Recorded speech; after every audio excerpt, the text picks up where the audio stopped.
पंचाक्षर अनुपमां पंचसूत्रकृतौ वंदे पंचाचार्यं जगद्गुरुम्। ओम शांति शांति शांति।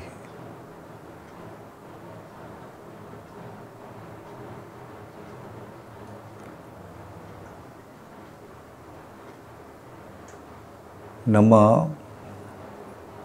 ಈ ಭಾರತೀಯ ಪವಿತ್ರ ನೆಲದೊಳಗೆ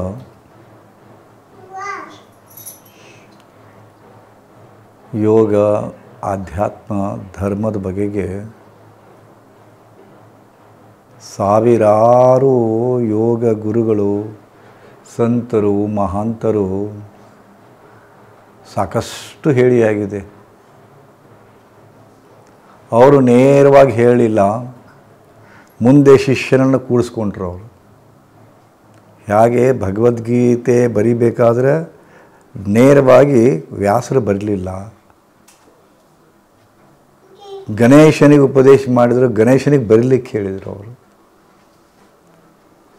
ಕೆಲವೊಂದು ಪುರಾಣದೊಳಗೆ ಕಾರ್ತಿಕೇಯನಿಗೆ ಶಿವ ಹೇಳಿದ ಅಂತ ಉಲ್ಲೇಖ ಬರ್ತದೆ. ಕೆಲವೊಂದು ಪುರಾಣದೊಳಗೆ ಪರಮಾತ್ಮ ಗಣೇಶನಿಗೆ ಹೇಳಿದ ಅಂತ ಬರ್ತದೆ. ಕೆಲವೊಂದು ಶಿವಪುರಾಣ ಅಂತ ಬರ್ತದಲ್ಲ, ಅದರೊಳಗೆ ಪಾರ್ವತಿ ಪ್ರಶ್ನೆ ಹಾಕ್ತಾಳೆ. ಜಗತ್ತಿನಂಥ ವಿದ್ಯಮಾನಗಳ ಕುರಿತು ಧರ್ಮದ ಬಗೆಗಿನ ಸ್ವಲ್ಪ ಅಲ್ಪ ಮಟ್ಟಿನ ಅಜ್ಞಾನದ ಕುರಿತು ಪರಮಾತ್ಮನಿಗೆ ಪ್ರಶ್ನೆ ಹಾಕ್ತಾಳ. ಆ ಪ್ರಶ್ನೆಗೆ ಉತ್ತರ ಕೊಡ್ತಾಳೆ ಶಿವ. ಇದು ಪರಂಪರೆ ನಡೆದು ಬಂದದ್ದು. ಇತ್ತೀಚಿನ ಗುರುಗಳು ಕೂಡ ಇದನ್ನೇ ಮಾಡ್ತಾ ಇದ್ದಾರೆ. ನನ್ನ ಗುರುಗಳಲ್ಲಿ ಒಬ್ಬರಾದಂಥ ಓಶೋ, ರಜನೀಶ್ ಅಂತ ಕೇಳಿರಲ್ಲ, ರಜನೀಶ್ ಅವರು ಕೂಡ ನೇರವಾಗಿ ಯಾವುದೇ ಬೋಧನೆ ಮಾಡ್ತಿರಲಿಲ್ಲ. ನಮ್ಮಂಥ ಸಾಧಕರು ಅವರಿಗೆ ಒಂದು ಪ್ರಶ್ನೆ ಹಾಕ್ತಿದ್ವಿ, ಅವರು ಬರೋದು ಕೂಡ ಅಂತಿದ್ರು. ಒಂದು ಬ್ಲಾಟಿಂಗ್ ಇದ್ರೊಳಗೆ ಪ್ಯಾಡ್ನೊಳಗೆ ಎಲ್ಲರೂ ಬರೆದು ಕೊಟ್ಟಂಥ ಇದನ್ನು ಪ್ರಶ್ನೆಗಳನ್ನು ಇಟ್ಕೊಂಡು ಅವ್ರ ಮುಂದೆ ಇಟ್ಬಿಡ್ತಿದ್ರು. ಅವರು ಬಂದು ಪೀಠದ ಮೇಲೆ ಕೂತ್ಕೂಡಲೇ ಬ್ಲಾಟಿಂಗ್ ತೊಗೊತಿದ್ರು, ಪ್ರಶ್ನೆಗಳನ್ನು ನೋಡ್ತಿದ್ರು. ಆ ಪ್ರಶ್ನೆಗಳಿಗೆ ಉತ್ತರ ಕೊಡಲಿಕ್ಕೆ ಡಿಸ್ಕೋರ್ಸ್ ಶುರು ಮಾಡ್ತಿದ್ರು. ಇದೊಂದು ಪರಂಪರೆ. ಯಾಕಂದರೆ ಅವ್ರು ನೇರವಾಗಿ ಹಾಗೆ ಕುಂತ್ಕೊಂಡು ಯಾವ ವಿಷಯದ ಬಗ್ಗೆ ಹೇಳಬೇಕು, ಒಂದು ಡಿಮ್ಯಾಂಡ್ ಬರಬೇಕು ಶಿಷ್ಯರಿಂದ. ಇದು ನನಗೆ ಸಂದೇಹ ಅದ, ನನಗೊಂದು ಡೌಟ್ ಅದ, ಇದರ ಕುರಿತು ಗುರುದೇವ ಹೇಳಿ ಅಂತ ಕೇಳಿದಾಗ ಅವ್ರು ಹೇಳ್ತಿದ್ರು. ಈಗ ನಾ ಯಾಕೆ ಈ ಮಾತನ್ನು ಹೇಳ್ತಾ ಇದ್ದೀನಪ್ಪ ಅಂದ್ರೆ, ಇವತ್ತು ಯೂಟ್ಯೂಬ್ ಲೋಕದೊಳಗೆ ಯೋಗಮುಖಿ ಅಂತಕ್ಕಂಥ ಚಾನಲ್, ಆಶ್ರಮದ ಚಾನಲ್ ಅದು. ಅದರಲ್ಲಿ ಸುಮಾರು 1000ಕ್ಕೂ ಮಿಕ್ಕಿ ವಿಡಿಯೋಗಳನ್ನು ಹಾಕಿದ್ದೀವಿ. ಇಲ್ಲಿ ಏನು ಮಾತಾಡ್ತೀವಿ ಮರುದಿವಸ ಅದನ್ನು ಹಾಕಿರ್ತೀವಿ ನಾವು. ನಾನು ಬರೀ ನಿಮ್ಮನ್ನು ಉದ್ದೇಶಿಸಿ ಮಾತಾಡ್ತಾ ಇಲ್ಲ, ನಿಮ್ಮನ್ನು ನಿಮಿತ್ತವಾಗಿಟ್ಟುಕೊಂಡು, ಹೇಗೆ ಪರಮಾತ್ಮ ಪಾರ್ವತಿಯನ್ನು ನಿಮಿತ್ತವಾಗಿಟ್ಟುಕೊಂಡು, ಗಣಪತಿಯನ್ನು ನಿಮಿತ್ತವಾಗಿಟ್ಟುಕೊಂಡು, ಕೃಷ್ಣ ಅರ್ಜುನನ ನಿಮಿತ್ತವಾಗಿಟ್ಟುಕೊಂಡು ಹೇಳ್ತಾ ಹೋದ ಜಗತ್ತು ಕೇಳ್ತು. ಹಂಗೆ ನಿಮ್ಮನ್ನು ನಿಮಿತ್ತವಾಗಿಟ್ಕೊಂಡು ನಿಮಗೇನು ಹೇಳ್ತೀನೋ ಅದು ಎಲ್ಲ ಸಾಧಕ ವರ್ಗಕ್ಕೆ ಮುಡ್ತದೆ. ಏನಾಯಿತು, ನಾನು ಏನು ಹೇಳ್ತಾ ಹೋಗ್ತೀನಿ, ಯಾವಾಗ ಕಾಮೆಂಟ್ ಬಾಕ್ಸ್ನಲ್ಲಿ ಕೆಲವು ಮಂದಿ ಅದು ಇದು ಕೇಳ್ತಾರೆ, ಗುರುಗಳ ಅದನ್ನು ಹೇಳ್ರಿ, ಗುರುಗಳ ಕುಂಡಲಿನಿ ಶಕ್ತಿ ಬಗ್ಗೆ ಹೇಳ್ರಿ, ಹಿಂಗೆ ಹೇಳ್ತಾರೆ. ಪ್ರಾಣಾಯಾಮ ಬಗ್ಗೆ ಹೇಳ್ತಿರ್ಬೇಕಾತಪ್ಪ ಅಂದ್ರೆ, ಗುರುಗಳೇ ಪಂಚಪ್ರಾಣಗಳ ಬಗ್ಗೆ ನೀವೇನಾದ್ರು ಹೇಳ್ತೀರಾ ಅಂತ ಕೇಳೋರೊಬ್ಬರು.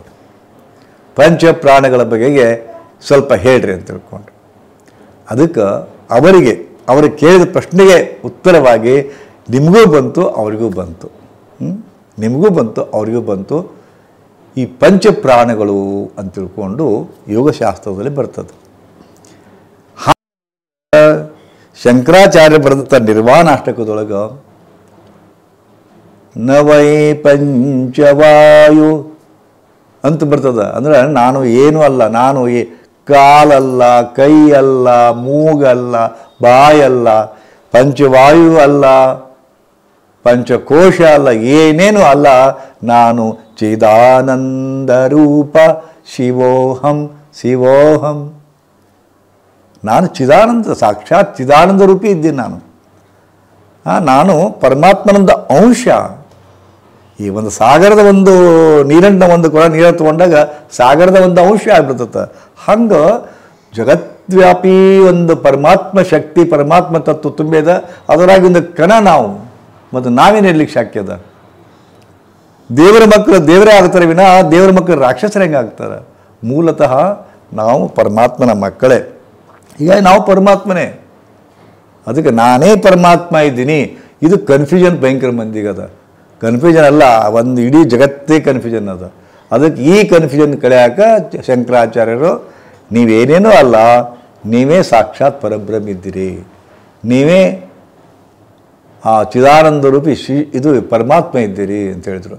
ಬಟ್ ನಮಗೆ ನಮ್ಮ ಮನಸ್ಸು ಒಪ್ಕೊಳ್ಳೋದಿಲ್ಲ ಇದನ್ನು. ಅದಂಗೆ ನಾನು ಪರಮಾತ್ಮ ಹಾಕ್ತೀನಿ, ಅದಂಗೆ ನಾ ದೇವ್ರು ಹಾಕ್ತೀನಿ, ಮತ್ತು ದೇವರಾಗಿದ್ದರೆ ನಾ ಯಾಕೆ ಇಷ್ಟು ಕಷ್ಟದಲ್ಲಿ ಸಿಳ್ಕೋಬೇಕಾಗಿತ್ತು ಅನ್ನೋ ಪ್ರಶ್ನೆ ಬರ್ತದೆ. ಆವಾಗ ಮಧ್ವಾಚಾರ್ಯರು ಈ ಕನ್ಫ್ಯೂಷನ್ ಕಳೆಯಕ್ಕೆ, ಹೌದಪ್ಪ ನಿಮ್ಮ ಮನಸ್ಸು ಹಂಗದಲ್ಲಪ್ಪ, ಅದಕ್ಕೆ ನೀವು ಏನು ಮಾಡಿರಿ, ನೀವೇ ಬೇರೆ, ಪರಮಾತ್ಮ ಬೇರೆ, ನಾನು ಬೇರೆ ಅಂದಾಗ ಏನದ ಅವಾಗ ದಾಸತ್ವ ಬರ್ತದೆ. ಹೌದಾ? ಮತ್ತೊಂದು ಭಾವ ಡೆವಲಪ್ ಆಗುತ್ತದೆ ಅವನು ಮುಟ್ಲಿಕ್ಕೆ. ಅವಾಗ ಒಂದಾಗ್ತೇವೆ. ಅದು ಅಲ್ಟಿಮೇಟ್ ಏನಪ್ಪ ಅಂತಂದ್ರೆ ಪರಮಾತ್ಮ ಅವನನ್ನು ಅರ್ಥ ಮಾಡ್ಕೊಂಡು ಅವನು ಕೂಡ ಕೂಡೋದು. ಅದು ಮತ್ತೆ ಏಕತ್ರ ಭಾವ, ಅದು ಯೋಗ ಅಂತಾರೆ. ಅದು ತಪ್ಪೇನಲ್ಲ. ಶಂಕರಾಚಾರ್ಯರು ಹೇಳಿದ ಅಹಂ ಬ್ರಹ್ಮಾಸ್ಮಿ ಅಂತ ಹೇಳಿದ್ರಲ್ಲ, ಅದು ನಮ್ಮ ಮನಸ್ಸಿಗೆ ಒಗ್ಗಲ್ಲ. ಹೇಗೆ ಈಗ ನಾವೆಲ್ಲ ಲಿಂಗವಂತರಿದ್ದೀವಿ, ಲಿಂಗಾಯತರಿದ್ದೀವಿ, ವಿಭೂತಿ ಹಚ್ತೀವಿ, ಲಿಂಗ ಪೂಜೆ ಮಾಡ್ಕೊತೀವಿ. ಆದರೆ ನಾವೊಂದು ಪ್ರಶ್ನೆ ನಿಮ್ಗೆ ಹಾಕ್ತೇನೆ. ಏನು? ಎಂದಾದರೂ ಪ್ರಾಮಾಣಿಕವಾಗಿ ಕೇಳ್ಕೊಳ್ಳಿ, ಕೈಯಲ್ಲಿ ಹಿಡಿದ ಲಿಂಗದೊಳಗೆ ಪರಮಾತ್ಮ ಇದ್ದಾನಂತ ಒಮ್ಮೆ ಅನಿಸೈತೀನಿ ನಿಮ್ಗೆ ಹೇಳಿರ್ಬೇಕಾರೆ. ನಾನು ಸಾಕ್ಷಾತ್ ಪರಮಾತ್ಮನೇ ಪೂಜೆ ಮಾಡ್ತಾ ಇದ್ದೀನಿ, ಪರಮಾತ್ಮನ ಕೂಡ ಅನುಸಂಧಾನ ಮಾಡ್ಕೊತೀನಿ ಅಂತ ನಿಮ್ಮ ಅಪ್ಪನಿಗೆ ಹೇಳಿರ್ಬೇಕಾರೆ. ಪರಮಾತ್ಮ ಗೋಚರ ಆಗಿನಲ್ಲೇ ಪರಮಾತ್ಮ ಭಾವ ನಿಮ್ಮಲ್ಲಿ ನಡೆಸೈತೆ ಅನ್ಬೇಕಾರೆ ಹೇಳಿರ್ಬೇಕಾರೆ. ಅವ್ರು ಹೇಳಿದರು, ನಮ್ಮ ಹೇಳ್ತಿಲ್ಲ ವೀರಶೈವ ಧರ್ಮ, ಲಿಂಗಾಯತ ಧರ್ಮ ನಾವೇನು ಅನ್ಕೊಂತೀವಲ್ಲ, ಪರಮಾದ್ಭುತ ಧರ್ಮ ಅದು. ಜಗತ್ತೊಳಗೆ ಮತ್ತೊಂದು ಅಂಥದ್ದಿಲ್ಲ, ಚಾಲೆಂಜ್ ಅದ, ಅಷ್ಟು ಅದ್ಭುತ ಅದ. ಬಟ್ ನಾವು ಸಾಧಕರು, ಸಾಧನೆ ಮಾಡುವವರು, ಲಿಂಗವಂತರು ಅನ್ನಿಸ್ಕೊಳ್ಳುವವರು ಅದರ ಪೂರ್ಣ ಪ್ರಯೋಜನ ಪಡೆದಿಲ್ಲ. ಬಸವಣ್ಣವರೇ ಹೇಳ್ತಾರೆ, ಅರಿವು ಅರಿಯಲೆಂದು, ಅರಿವು ಅರಿಯಲೆಂದು ಕುರುಹ ಕೊಟ್ಟರೆ, ಅರಿವು ಅರಿಯಲೆಂದು ಕುರುಹ ಕೊಟ್ಟರೆ ಕುರುಹನ್ನೇ ಹಿಡಿದು, ನೋಡಿ ಎಷ್ಟು ಚಂದದ, ಅರಿವು ಅರಿಯಲೆಂದು, ಅರಿವು ಅರಿಯಲೆಂದು ಕುರುಹ ಕೊಟ್ಟರೆ ಕುರುಹನ್ನೇ ಹಿಡಿದು ಅರಿವನ್ನು ಮರೆತವರ ಕುಣ್ಣಿಗಳೇ ಏನೆಂಬೆ ಅಂತಾರೆ. ನಾವಷ್ಟರು ಅವರಾದೀವಿ. ಎಷ್ಟು ಚಂದದ ಇದು. ಅರಿವನ್ನೇ ಮರೆತು ಕುರುಹನ್ನು ಹಿಡ್ಕೊಂಡು ಕುಂತಂತ ಕುಣ್ಣಿಗಳೇ ಏನೆಂಬೆ, ಕುಡಲ ಸಂಗಮ ದೇವ ಅಂತಂತಾರೆ ಅವರು. ಹಂಗೆ ಪರಮಾದ್ಭುತ ಧರ್ಮ ಅದ. ಬಟ್ ನಮಗೆಂದೂ ಅನಿಸೇ ಇಲ್ಲ. ಅವರು ಅತ್ತಿತ್ತ ಅಡ್ಡಾಡಬೇಡ್ರಿ, ಒಂದೇ ಕಡೆ ಕೂಡ್ರಿ, ಗುಡಿಗೆ ಗುಂಡಾರಕ್ಕೆ ಹೋಗ್ಬೇಡ್ರಿ, ನಿಮ್ಮ ಕೈಯಾಗ ಲಿಂಗದೇವ ಅದಾನ, ನಿಮ್ಮ ಕೈಯಾಗ ಪರಮಾತ್ಮ ಅದಾನ, ಮತ್ತೆ ಯಾಕೆ ಹೋಗ್ತೀರಲ್ಲಿ? ಕೈಯಾಗ ವಾಚ್ ಕಟ್ಕೊಂಡ ಮೇಲೆ ಮುನ್ಸಿಪಾಲ್ಟಿ ಗಡಿಯಾರೆ ಯಾಕೆ ನೋಡ್ತೀರಿ ಅಂತ ನಾವು ಸೀದಾ ಸಾದಾ ಆದಾಯ್ತು. ಬಟ್ ನಾವು ಎಷ್ಟು ಫಾಲೋ ಮಾಡಿದ್ವಿ. ಮತ್ತು ನಮ್ಮ ಲಿಂಗಾಯತರ ಎಲ್ಲೆರ ಕಡೆ ಹೋಗ್ತೀವಿ, ಕಲ್ಕಿ ಭಗವಾನ್ ಕಡೆನೂ ಹೋಗ್ತೀವಿ, ಆನಂತರ ಬ್ರಹ್ಮಕರಿಗೂ ಹೋಗ್ತೀವಿ. ನಾ ತಪ್ಪು ಅಂತ ನಾ ಹೇಳೋದೇ ಇಲ್ಲ. ಮತ್ತೆ ನಮ್ಮ ಕನ್ಫ್ಯೂಷನ್ ಅದ. ಹೌದಾ? ಪಿರಾಮಿಡ್ ಧ್ಯಾನ ಕೇಂದ್ರಕ್ಕೆ ಹೋಗ್ತೀವಿ, ಶ್ವಾಸ ಧ್ಯಾನ ಮಾಡ್ತೀವಿ, ಕನ್ಫ್ಯೂಷನ್ ಮತ್ತೆ ಅಲ್ದಾಟ. ಬಸವಣ್ಣ ನಮಗೆ ಯಾವ್ದು ಬಿಡಿಸ್ಬೇಕಂತ ಮಾಡಿದ್ನೋ ಮತ್ತೆ ಅದೇ ಶುರುವಾಗ್ಯದ. ಹೆಸರಿಗೆ ಲಿಂಗವಂತರು, ಹೆಸರಿಗೆ ಲಿಂಗಾಯತರು, ಮತ್ತೆ ಅಲಿದಾಡ ತಪ್ಪಲಿಲ್ಲ ಅಂತ. ಇದನ್ನೆಲ್ಲ ಪೀಠಿಗೆ ಯಾಕೆ ಹಾಕ್ತೀನಪ್ಪ ಅಂದ್ರೆ, ಪಂಚಪ್ರಾಣ ನವೈ ಪಂಚ ವಾಯು ಅಂದರು. ಇದಕ್ಕೆ ಪಂಚಪ್ರಾಣ ಅಂತ ಹೇಳಿದಲ್ಲ, ಪಂಚವಾಯುನು ಅಂತಾರೆ ಇದಕ್ಕೆ, ಪಂಚವಾಯು. ಅದ್ರ ಕುರಿತು ನಾ ಹೇಳಬೇಕಾಗ್ಯದ. ಅದು ಏನೂ ಅಲ್ಲ ಅಂತಾರೆ, ಒಟ್ಟು ಒಳಗದ ಅದರ ಅರ್ಥ ಮಾಡ್ಕೋಬೇಕು ಇಷ್ಟೇ. ದ್ವಂದ್ವದೊಳಗೆ ನಾನು ಮತ್ತು ನೀನು, ದ್ವೈತದೊಳಗೆ ಅದನ್ನು ಅರ್ಥ ಮಾಡ್ಕೋಬೇಕಾಗಿದೆ. ಈಗ ಏನಪ್ಪ, ಏನು ಪಂಚವಾಯು? ಲಕ್ಷ್ಯ ಕೊಟ್ಟು ಕೇಳ್ರಿ, ಯಾಕೆ ಇದು ಭಾಳ ಮುಖ್ಯದ. ನಿಮಗಿಲ್ಲೇ ಆರೋಗ್ಯದ ಅನೇಕ ತೊಂದರೆಗಳಿಂದಾಗಿ ಬಂದಿದ್ದೀರಿ. ಆ ತೊಂದರೆಗಳು ಬರಲಿಕ್ಕೆ ಮೂಲ ಕಾರಣ ಪಂಚವಾಯುದೊಳಗಿರ್ತಕ್ಕಂಥ ಇಂಬ್ಯಾಲೆನ್ಸ್. ಅದಕ್ಕೆ ನಾ ಹೇಳಕತ್ತೀನಿ ನಿಮಗೆ. ನಿಮ್ಮ ಮೊಣಕಾಲು ನೋವದ, ಬೆನ್ನು ನೋವದ, ತಲೆನೋವದ, ಪಾದದ ನೋವದ ಎಲ್ಲ ಬರಲಿಕ್ಕೆ ಮೂಲ ಕಾರಣ ಇಂಬ್ಯಾಲೆನ್ಸ್ ಇನ್ ಪಂಚವಾಯು ಪಂಚಪ್ರಾಣ. ಅದಕ್ಕೆ ಇದ್ರ ಬಗ್ಗೆ ತಿಳುವಳಿಕೆ ಕೊಡೋದು. ಅವರು ಕೇಳ್ಯಾರ ಒಂದು ಪ್ರಶ್ನೆ ಕಮೆಂಟ್ ಬಾಕ್ಸ್ನ ಹಾಕಿ ಅವ್ರು ಕೇಳಿದ್ದಕ್ಕೂ ಉತ್ತರ ಆಯ್ತು, ನೀವು ಈಗ ಬಳಲ್ತಾ ಇದ್ದೀರಲ್ಲ ಇದಕ್ಕೂ ಉತ್ತರ ಕೊಟ್ಟಂಗೆ ಆಯ್ತು ಅಂತಕೊಂಡು ಪಂಚಪ್ರಾಣದ ಬಗೆಗೆ ಪಂಚವಾಯುವಿನ ಬಗ್ಗೆ ಹೇಳ್ತಾ ಇದ್ದೀನಿ. ಹಾಗಾದರೆ ಪಂಚವಾಯು ಅಂದ್ರೇನು? ಪಂಚವಾಯು ಅಂದ್ರೇನು? ನಮಗೆ ಗೊತ್ತಿರೋದು ಒಂದೇ ವಾಯು, ಪ್ರಾಣವಾಯು. ತೊಗೊತೀವಿ ಬಿಡ್ತೀವಿ, ತೊಗೊತೀವಿ ಬಿಡ್ತೀವಿ, ತೊಗೊತೀವಿ ಬಿಡ್ತೀವಿ, ಹೌದಲ್ಲ? ಹೇಗೆ ಗೋಧಿ ಒಂದು ಮೂಲ ವಸ್ತು ಗೋಧಿಯಪ್ಪ, ಮೂಲ ವಸ್ತು ಗೋಧಿ. ಅದನ್ನು ತೊಗೊಂಡು ಸಜ್ಕ ಮಾಡ್ತೀವಿ, ಹೋಳಿಗೆ ಮಾಡ್ತೀವಿ, ಚಪಾತಿ ಮಾಡ್ತೀವಿ. ಮೂಲ ವಸ್ತು ಯಾವುದು? ಗೋಧಿ.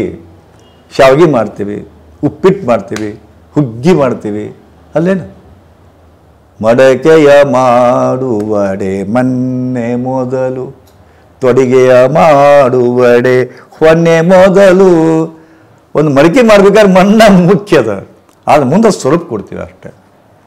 ಅದು ಏನು ಆಭರಣ ಮಾಡ್ಕೋಬೇಕಾದ್ರೆ ಅದಕ್ಕೆ ಏನು ಬೇಕಾಗಿಲ್ಲ, ಚಿನ್ನನೇ ಮುಖ್ಯದ. ಹಂಗೆ ಪಂಚವಾಯುಗಳಿಗೆ ಈ ಮೂಲವಾಯುನೇ ಮುಖ್ಯದ. ಬಟ್ ಒಳಗಡೆ ಹೋದಾಗ ಭಿನ್ನ ಭಿನ್ನ ಹೆಸರಿನಿಂದ ಭಿನ್ನ ಭಿನ್ನ ಕೆಲಸವನ್ನು ಮಾಡ್ತದೆ. ಅದು ಒಳಗಡೆ ಎಂಟರ್ ಆತಿಲ್ಲೋ, ಇಲ್ಲಿ ಹೋಗಿ ಇಲ್ಲಿ ಬಂತಿಲ್ಲೋ, ಮುಂದೆ ಅದಕ್ಕೆ ಭಿನ್ನ ಭಿನ್ನ ಸ್ವರೂಪ ಬರ್ತದೆ. ಹೌದಾ? ಯಾವ ಪಂಚವಾಯು? ಪ್ರಾಣ, ಅಪಾನ, ಉದಾನ, ವ್ಯಾನ, ಸಮಾನ. 5 ವಾಯು ಬರ್ತಾವೆ. ಇದಕ್ಕೆ ಪಂಚವಾಯು ಅಂತಾರೆ. ಪಂಚವಾಯು ಅಂತಾರೆ. ಪ್ರಾಣ ಇವು ಏನು? ಪ್ರಾಣ, ಅಪಾನ, ವ್ಯಾನ, ಉದಾನ, ಸಮಾನ.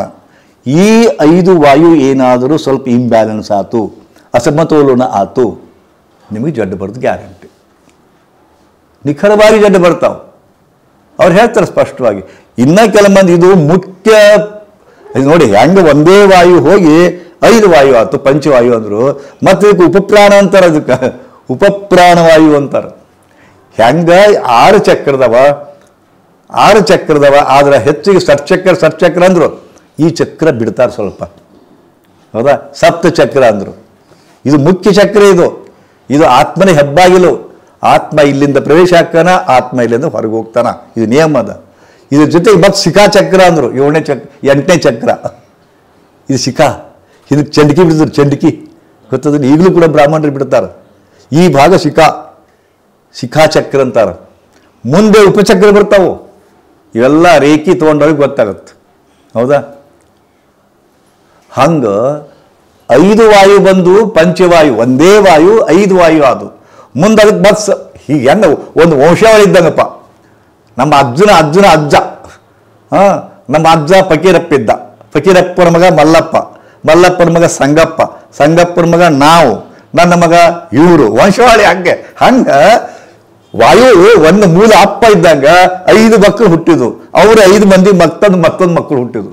ಅವು ಯಾವಪ್ಪ ಅಂದ್ರೆ ಇನ್ನೂ ಹೇಳ್ತಾರ ಅವರು. ನಾಡಿನೂ ಹಿಂಗೆ ಹೇಳ್ತಾರ, ಮತ್ತು ಪ್ರಾಣ ಪಂಚ ಪ್ರಾಣಗಳು ಹಿಂಗೆ ಹೇಳ್ತಾರ, ಉಪಪ್ರಾಣ ಹಿಂಗೆ. ಹೆಂಗೆ ವಿಚಿತ್ರ ಅಂತಾರ. ನನಗೆ ಭಾಳ ಅಗಾಧ ಅನಿಸುತ್ತೆ ಇದನ್ನು ಓದ್ ಕೂತ್ರ.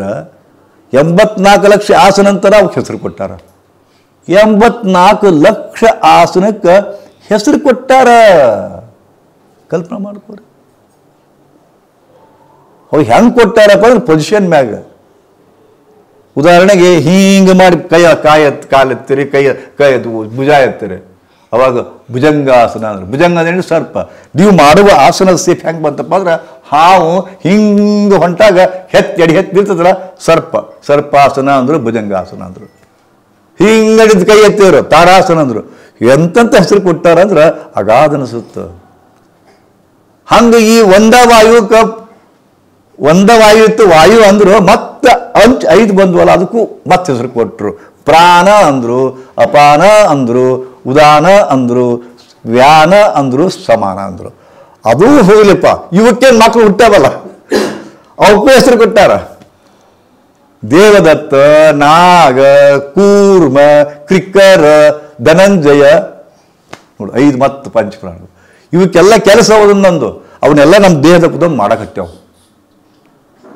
ಹಾಗಾದ್ರೆ ಮುಖ್ಯ ಪ್ರಾಣವಾಯು ಏನು ಕೆಲಸ ಮಾಡ್ತದಪ್ಪ? ಕಮ್ಮಿ ಆದ್ರೆ ಏನು ಜಡ್ಡು ಬರ್ತದೆ, ಹೆಚ್ಚಾದ್ರೆ ಜಡ್ಡು ಬರ್ತದೆ. ಹೆಚ್ಚು ವಿಚಿತ್ರ, ಭಾಳ ಚಿತ್ರದ ಇದು. ನಿಮ್ಮೊಳಗೆ ಪ್ರಾಣವಾಯು ಅದ, ಪ್ರಾಣವಾಯು ಹೆಚ್ಚಾತಪ್ಪ ಅಂದ್ರೆ ಹೃದಯ ಶರೀರದ ಬೆಂಕಿ ಕೈ ಬರ ಉರಿದು, ಕೈಕಾಲ ಉರಿದು, ಬಗ ಅನ್ನೋದು, ಬೆವರು ಸುರಿದು, ಇವೆಲ್ಲ ಸುರಕ್ಕವು. ಕಮ್ಮಿ ಆಗ್ತಂದ್ರೆ ಕೆಲಸ ಮಾಡೋಕ್ಕೆ ಮನಸ್ಸಿಲ್ಲ, ನಿರುತ್ಸಾಹ, ಊಟ ಮಾಡೋದು ಪಚನ ಆಗೋದಿಲ್ಲ. ಇದು ಪ್ರಾಣವಾಯು ಶರೀರದ ಉಷ್ಣತೆಯನ್ನು ಕಂಟ್ರೋಲ್ ಮಾಡ್ತದದು. ಹೆಂಗೆ ವಿಚಿತ್ರ ನೋಡ್ರಿ. ನಮ್ಮ ಶರೀರದ ಉಷ್ಣತಾಮಾನ 98.8 ಇರಬೇಕು. ಗೊತ್ತಾಯ್ತಿಲ್ಲ ನಿಮಗಿದೆ? ನಿಮ್ಮ ದೇಹದ ಉಷ್ಣತಾಮಾನ 98.8 ಇರಬೇಕು. ಇದಕ್ಕೆ ಫ್ಯಾರನ್ಹೀಟ್ ಅಂತಾರೆ, FH. ಹೌದಾ? 98.8 ಫ್ಯಾರನ್ಹೀಟ್ ಅಂತಾರೆ. ಬರಬರಿ ಆಗ್ಬಿಡ್ರಿ ಅಂತೇಳಿ. ಮತ್ತು ಕಮ್ಮಿ ಆಗೇನಾಗತ್ತಾ? 96 ಬರಲಿ ಹೋ ಮಾಡ್ತೀವಿ ನಾವು.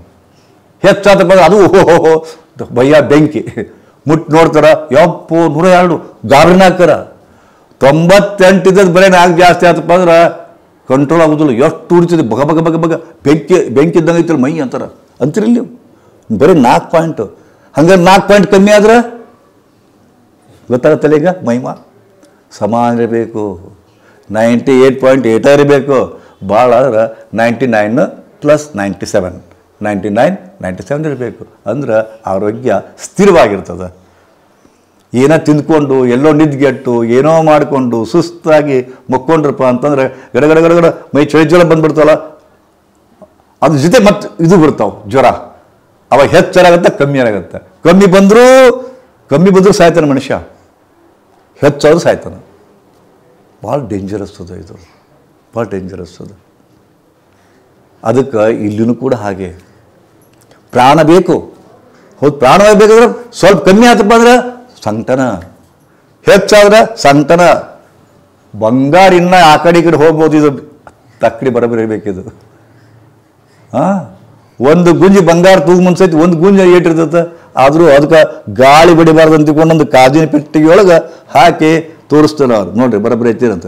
ಒಂದು ಕಡೆ ಈ ಕಡೆ ಹೊಳೋದಿಲ್ಲ, ಇದು ಈ ಕಡೆ ಹೊಳೋದು. ನಮ್ಮ ಜೀವನ ಹಂಗಿರ್ಬೇಕು. ಬಂಗಾರ ತಕ್ಕಡಿ ನಮ್ಮ ಜೀವನ.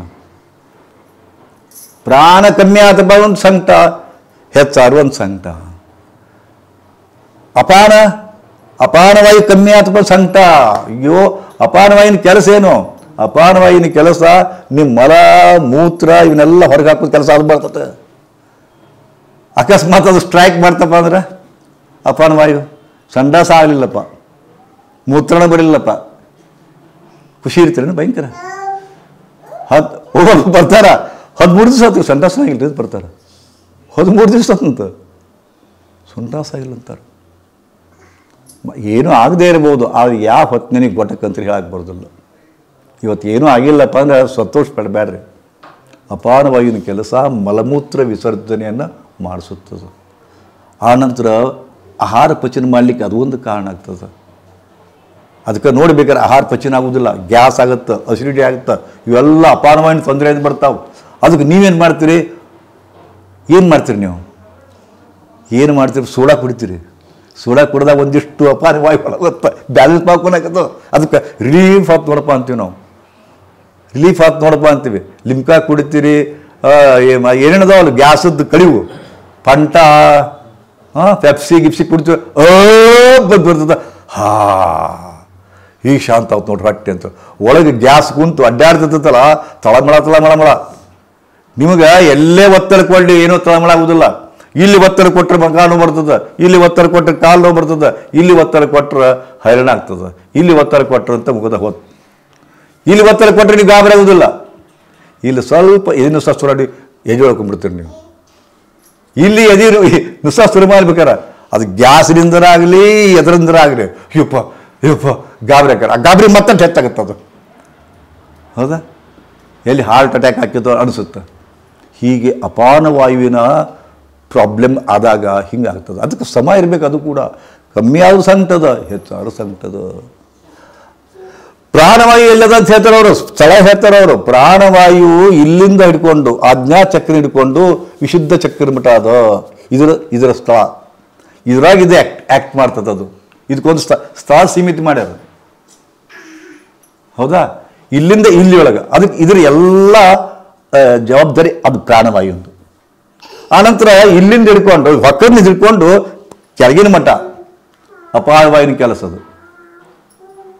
ಹೌದಾ? ಇಲ್ಲಿ ಏನ್ರಿ ಅಷ್ಟೇ ಆಯ್ತು. ನೀವು ಕಾಲು ಬಂದಿದ್ದು ಇದಕ್ಕೆ, ಮೊಣಕಾಲು ಬಂದಿದ್ದು ಇದಕ್ಕೆ. ಮುಂದೆ ವ್ಯಾನವಾಯು ಅಂತ ಬರ್ತದೆ. ವ್ಯಾನವಾಯು ಏನು ಬರ್ತದಪ್ಪ ಅಂತಂದ್ರೆ ಮೈತುಂಬ. ಅದು ಎಲ್ಲ ವಾಯುವಿನ ರಾಜ ಅಂತಾರ, ಕಂಟ್ರೋಲ್ ಮಾಡ್ತದೆ. ಅದೆಲ್ಲ ಎಲ್ಲ ಕಡೆ ಸಮಾನವಾಗುವಂಗ. ನಾ ಏನು ಹೇಳಿದ್ನಲ್ಲ, ಇದು ಅಸಮಾನ ಆತಪ್ಪ ಅಂದ್ರೆ ಜಡ್ ಬರ್ತದೆ ಅಂದ್ಕೊಂಡು ಈ ವ್ಯಾನವಾಯು ಏನು ಬರ್ತದೆ ಚೆಕ್ ಮಾಡ್ತದೆ. ಮ್ಯಾನೇಜರ್ ಇದ್ದಂಗೆ ಅದು ವ್ಯಾನವಾಯು ಚೆಕ್ ಮಾಡಿ ಅದನ್ನ ಬ್ಯಾಲೆನ್ಸ್ ಮಾಡ್ತದೆ. ಅದು ಇದು ವ್ಯಾನವಾಯು ಎಲ್ಲಿಂದ ಎಲ್ಲಿ ಮಠ ಇದೆ ಅಂದ್ರೆ ಇಲ್ಲಿಂದ ಹಿಡ್ಕೊಂಡು ಇಲ್ಲಿ ಮಠ ವ್ಯಾನವಾಯು. ಅದು ಇಂಬ್ಯಾಲೆನ್ಸ್ ಆತಪ್ಪ ಅಂದ್ರೆ ಇಡೀ ಮೈಕೈ ನೋವು ಬರ್ತದೆ. ಮೈಕೈ ನೋವು, ಇಂಬ್ಯಾಲೆನ್ಸ್, ನಡುಗುವಿಕೆ, ಏನದು ಇದು ಎಂಥದ್ದು ಪಾರ್ಕಿನ್ಸನ್ ಇವೆಲ್ಲ ಶರೀರ ಮೇಲೆ ಕಂಟ್ರೋಲೇ ಇರೋದಿಲ್ಲ. ಅದಕ್ಕೆ ಮೂಲ ಕಾರಣ ವ್ಯಾನವಾಯುವಿನ ಇಂಬ್ಯಾಲೆನ್ಸ್. ಓಕೆ, ನೆಕ್ಸ್ಟ್ ಉದಾನವಾಯು ಅಂತ ಬಂತಲ್ಲ. ಉದಾನವಾಯು ಇಲ್ಲಿಂದ ಹಿಡ್ಕೊಂಡು ಇಲ್ಲಿ ಮಠ, ನೆತ್ತಿ ಮಠ. ಪ್ರಾಣವಾಯು ಮೂಗಿನಿಂದ ಹಿಡ್ಕೊಂಡು ಇಲ್ಲಿ ಮಠ. ಉದಾನವಾಯುದ್ದು ಇಲ್ಲಿಂದ ಹಿಡ್ಕೊಂಡು ಇಲ್ಲಿ ಮಠ, ಉಲ್ಟಾ. ಉದಾನವಾಯು ಹೆಚ್ಚು ಕಮ್ಮಿ ಏನಾಗುತ್ತೆ, ಸ್ವರಭಂಗ ಆಗ್ತದೆ, ಸ್ವರ ಬಿದ್ದು ಹೋಗ್ತದೆ, ಕಣ್ಣು ನುಸ್ತಾವ, ಕಿವಿ ಪ್ರಾಬ್ಲಮ್ ಬರ್ತಾವ. ನೋಡಿದ್ರೆ ಒಂದೊಂದು ಕೆಲಸ ಕೊಟ್ಟಿರೋ ದೇವರೊಂದೊಂದು ವಾಯುಕ್ಕೆ. ಸಮಾನವಾಯು ಇಲ್ಲದ, ಸಮಾನವಾಯುವಿನ ಸ್ಥಾನ ಇಲ್ಲಿ. ಹಿಂಗ ಸ್ಥಳ ಮತ್ತು ಕೆಲಸ ಹೇಳ್ಕೊಂತ ಹೋಗ್ತಾರ. ಮುಂದೆ ಇದಕ್ಕೆ ಅಡ್ಜಾಯ್ನ್ ಆಗಿ ಮತ್ತೆ ಇದು ಬರ್ತಾವಲ್ಲ, ನಾಗ, ಕೂರ್ಮ, ಧನಂಜಯ, ದೇವದತ್ತ. ಒಂದೊಂದು ಏನ್ ಮಾಡ್ತಾವಪ್ಪ ಅಂದ್ರೆ ಒಂದು ಉಪಪ್ರಾಣ ದೇವದತ್ತ. ಉದಾಹರಣೆಗೆ ದೇವದತ್ತ ಅದು ಆಕಳಿಕೆ ಬರ್ತದಲ್ಲ, ಆ ಆಕಳಿಕೆನ ಕಂಟ್ರೋಲ್ ಮಾಡ್ತದಂತ. ಆಕಳಿಕೆ ಯಾಕೆ ಬರ್ತದೆ ಗೊತ್ತದ? ಇದು ದೇವದತ್ತ. ಧನಂಜಯ ಬಿಕ್ಕಳಿಕೆ, ಧನಂಜಯದ ಬಿಕ್ಕಳಿಕೆ ಹತ್ತಿ ಬಿಟ್ಟರೆ ಎಷ್ಟು ಡೇಂಜರಸ್ ಗೊತ್ತಿಲ್ಲ. ನನಗೂ ಒಮ್ಮೆ ಯಾವಾಗಾದ್ರೂ ಬಿಕ್ಕಳಿ ಶುರುವಾತಪ್ಪ ಲಘು ನಿಲ್ಲುವುದೇ ಇಲ್ಲ. ಹಂಗೆ ಎಷ್ಟೋ ಮಂದಿಗೆ ಆಗುತ್ತದು. ಒಮ್ಮೆ ಕೆಮ್ಮು ಬಂದಿರ್ತೈತಿ, ಅಥವಾ ಏನು ವಸ್ತು ತಿಂತೀರಿ, ಒಮ್ಮೆ ಖಾರ ತಿಂತಿರ್ತೀರಿ, ಖಾರ ತಿಂದ್ಕೊಂಡು ಎಬ್ರು ಪಡಕ್ ಬಿಕ್ ಹತ್ತಿ ಬಿಡುತ್ತೆ. ಅವಾಗ ಬೆಲ್ಲ ತಿನ್ನಿಸ್ತಾರ, ನೀರು ಕುಡಿಸ್ತಾರ, ಏನೇನೋ ಮಾಡ್ತಾರ. ಇವು ಒಂದೊಂದು ಉಪಪಂಚಪ್ರಾಣದ ವಾಯುಗಳಿಗೆ. ಹೌದಾ? ಒಂದು ಪಂಚಪ್ರಾಣದ ಉಪವಾಯು ಬಿಕ್ಕಳಿಕೆ ಕಂಟ್ರೋಲ್ ಮಾಡ್ತದ, ಒಂದು ಆಕಳಿಕೆ ಕಂಟ್ರೋಲ್ ಮಾಡ್ತದ, ಒಂದು ಬಂತಕ್ಕಂಥ ಡೇಗೆ ಕಂಟ್ರೋಲ್ ಮಾಡ್ತದ, ಒಂದು ಕಣ್ಣು ರೆಪ್ಪಿಗಳು, ಕಣ್ಣು ಗುಡ್ಡೆಗಳು ಅದನ್ನು ಕಂಟ್ರೋಲ್ ಮಾಡ್ತಾವ. ಇವಕ್ಕೂ ಅನ್ನೋದು ಅದಾವ ನೋಡಿ. ಅಕಸ್ಮಾತ್ ಕಣ್ಣು ರೆಪ್ಪೆ ಮುಚ್ಚದೇ ಹೋದ್ರೆ ಏನಾಗುತ್ತೆ ಗೊತ್ತದನ್ನ? ಏನ್ರಿ ಯಾವ ಚಮತ್ಕಾರ ಆಗ್ತದೆ ಗೊತ್ತದನ್ನ? ಒಂದು ಏನು ಚುಚ್ಚಾಕ್ ಬಂದಾಗ ಪಟಕ್ ಕಣ್ಣು ಮುಚ್ಚಿರ್ತದೆ. ಅದು ಡೇಂಜರಸ್ ಐತೆ ಅಂದ್ಕೊಂಡು ಕಣ್ಣಾಗ ಧೂಳು ಬಿತ್ತಪ್ಪ ಮತ್ತು ಕಣ್ಣು ಮುಚ್ಚಿ ಮತ್ತೆ ಅದನ್ನ ಇಲ್ಲಿ ಸಿಗಿಸ್ತದ ಮಾಡಿ ಹೊರಗಾಗ್ಬಿಡ್ತದೆ. ಅದು ಒಳಗೆ ಕರ್ಕೊಳ್ಳೋದಿಲ್ಲ. ಅದ್ಭುತ ಅದ, ಪರಮಾದ್ಭುತ ಅದ. ಬಟ್ ನಮಗೆ ಗೊತ್ತಾಗೋದಿಲ್ಲ. ಗೊತ್ತಾದಲ್ಲ? ಸೊ ಮತ್ತೊಂದು ಬರ್ತದ, ಕ್ರಿಕ್ಕರ್ ಅಂತ ಬರ್ತದೆ. ಕ್ರಿಕ್ಕರ್ದು ಏನು ಇಂಬ್ಯಾಲೆನ್ಸ್ ಆತಪ್ಪ ಅಂದ್ರೆ ಮೈ ತುರಿಕೆ, ಕುಂತಲ್ ತುರಿಕೆ, ಇಲ್ಲಿ ತುರಿಕೆ, ಅಲ್ಲಿ ತುರಿಕೆ, ಹುಚ್ಚಿಡ ತುರಿಕೆ ಬಾಕುಂತಾರ. ಹೌದಾ? ಈ ಉಪವಾಯುಗಳದು, ಪಂಚ ಪ್ರಾಣವಾಯುಗಳದು ಈ ಕೆಲಸಗಳದಪ್ಪ. ಗೊತ್ತಾಯ್ತಲ್ಲ ಇಷ್ಟು? ಈಗ ಇಂಬ್ಯಾಲೆನ್ಸ್ ಆಯ್ತು. ಜಡ್ ಬಂತು, ಮೊಣಕಾಲು ನೋವು ಬಂತು, ಬೆನ್ನು ನೋವು ಬಂತು. ಇದಕ್ಕೆ ವಿಚಿತ್ರ ಅಂದ್ರೆ ಯೋಗಶಾಸ್ತ್ರದೊಳಗೆ ಮುದ್ರೆಗಳು ಅಂತ ಬಂದವು. ಮುದ್ರೆಗಳು ಅದನ್ನು ಬಳಸೋದ್ರಿಂದ ಆಯಾ ಪ್ರಾಣಗಳನ್ನು ಇಂಬ್ಯಾಲೆನ್ಸ್ ಕಳಿಸಿ ಬ್ಯಾಲೆನ್ಸ್ ಮಾಡ್ಬೋದು ಅಂತ ಕೊಟ್ಟಾರಪ್ಪ. ಏನು ಮಾಡ್ತೀರಿ ಇದಕ್ಕೆ? ಹೆಂಗೆ ಒಂದು ಕಾರ್ ಗಾಡಿ ಚಲಾಯಿಸ್ತಿರ್ತೀರಿ, ಕಾರ್ ಗಾಡಿ ಚಲಿಸ್ತಿರ್ತ, ಅವಾಗ ಸಮನಾದಾರಿದ್ದಾಗ 5ನೇ ಗೇರ್ನ ಹಾಕಿರೋದು ಅಂತ ತಿಳ್ಕೊರಿ. ಮುಂದೆ ಟಾಪ್ ಬಂತು, ಹೌದಾ? ಅವಾಗ ಮತ್ತೆ 2ನೇ ತೊಗೊಂಡು 3ನೇದ್ದು ಹಿಂಗೆ ಮಾಡಿಕೊಂಡು ಮತ್ತೆ 1ನೇದಕ್ಕೆ ಹಾಕ್ತೀರಿ ನೀವು. ಹೆಂಗೆ ಗೇರ್ ಚೇಂಜ್ ಕೊಂಡಾಗ ಕಾರ್ ಗಾಡಿ ಬೇರೆ ಬೇರೆ ಚಲಿಸ್ತದ, ಹಂಗೆ ಈ ಮುದ್ರೆಗಳು ಅನ್ನೋದು ಗೇರ್ ಇದ್ದಂಗೆ ಅವು. ಏನು ನಡೀತದೆ? ಇವನ್ನ ಬರಬ್ಬರಿ ಮಾಡ್ಕೊಂಡಾಕ 4 ಮುದ್ರಾ ಬರ್ತಾವ ಇಲ್ಲಿ. ಪ್ರಾಣಾಯಾಮ ಮುದ್ರೆಗಳು, ಪಂಚಮುದ್ರೆಗಳಂತ ಬರ್ತಾವ. 4 ಮುದ್ರೆ ಫೇಮಸ್ ಅದ ಅದ್ರಾಗ. ಒಂದು ಇದು ಏನೋ ಚಿನ್ಮುದ್ರಾ ಅಂತ ಬರ್ತದ. ಇದನ್ನು ಸಿದ್ಧ ಸಮಾಧಿ ಯೋಗ ಅಂತ ತಿಳ್ಕೊಂಡು, ಸಹಜ ಸಾಕ್ಷಾತ್ಕಾರ ಯೋಗ ಅಂತ ತಿಳ್ಕೊಂಡು SSY ಟೋಟಲ್ ಹೇಳ್ತಾರೆ. ಇದು ಪ್ರಮುಖವಾಗಿ ಈ ಮುದ್ರೆಗಳನ್ನು ಬಳಸಿಕೊಂಡು ಅವರು ಪ್ರಾಣಾಯಾಮ ವಿಧಿವಿಧಾನಗಳನ್ನು ಕಲಿಸ್ತಾರೆ, ಹೇಳ್ತಾರೆ ಅವರು. ಚಿನ್ಮುದ್ರಾ ಅನ್ನೋದು ಏನಪ್ಪ? ಹಿಂಗೆ ಒಂದು ಹೆಬ್ಬೆರಳು ಮತ್ತು ತೋರ್ಬೆರಳನ್ನು ಒತ್ತಿ ಹಿಡಿಬೇಕು. ಇದು ಗೇರ್, ಇದು ಸ್ವಿಚ್ ಗೇರ್.